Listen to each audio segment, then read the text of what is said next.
Mm. Emma, hindi ka pa ba matutulog? Sige, mauna ka na. Dito lang muna ako. Okay, sige. Good night. Tulog ka na kaagad, ha?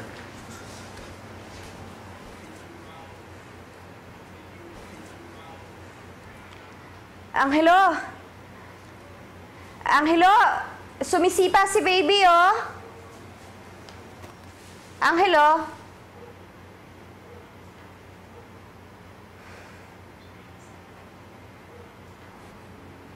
Pasensya ka na, baby, ha? Pagod siguro si daddy mo. Baka natulog na yun. Kaya hindi ka niya mahahawakan muna.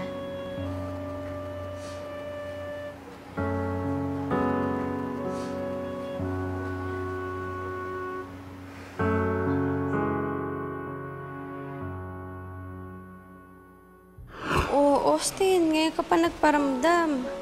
Naku, tulog ang daddy mo. Pagod pa yan galing flight. Titignan ko kung magigising ko, ha? Rome? Rome? Rome? Si Austin, nagpaparamdam. Sipa ng sipa, oh. Austin. Tingnan mo. Austin. Austin. Diba? Austin. Austin, relax ka lang dyan, ha? Tulog ka lang dyan, ha? Ba't di ka pa natutulog dyan sa loob, ha? Tulog ka na, ha? Siguro namimiss niya boses mo. Dito na ako sa tabi na, Austin, ha? Tulog ka na dyan, huwag ka malikot sa loob, ha?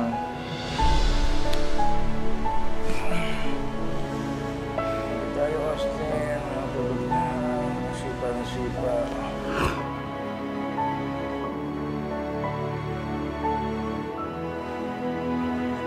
Alam mo, anak, kung nandito lang ang totoong daddy mo, siguradong mas maasikaso at excited siya.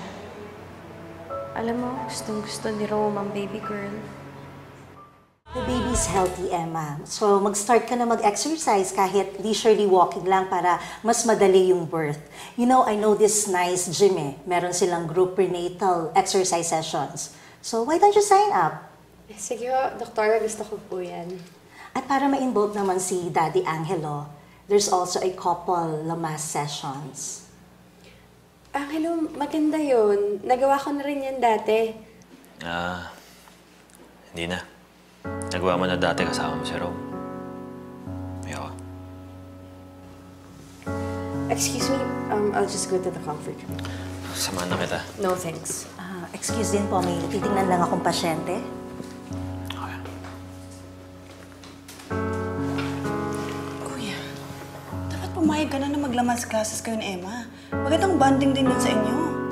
Ayaw, nagawa na dati nila ni Rome. Ba't gugustuhin ko pa? Tsaka isa pa, anak ni Rome yun eh. Di isipin niya, si Rome lang din yung kasama niya. Kuya, alam mo, ikaw lang gumagawa ng pagsasuloksan mo. Eh, baka huwag mo na lang pakialam.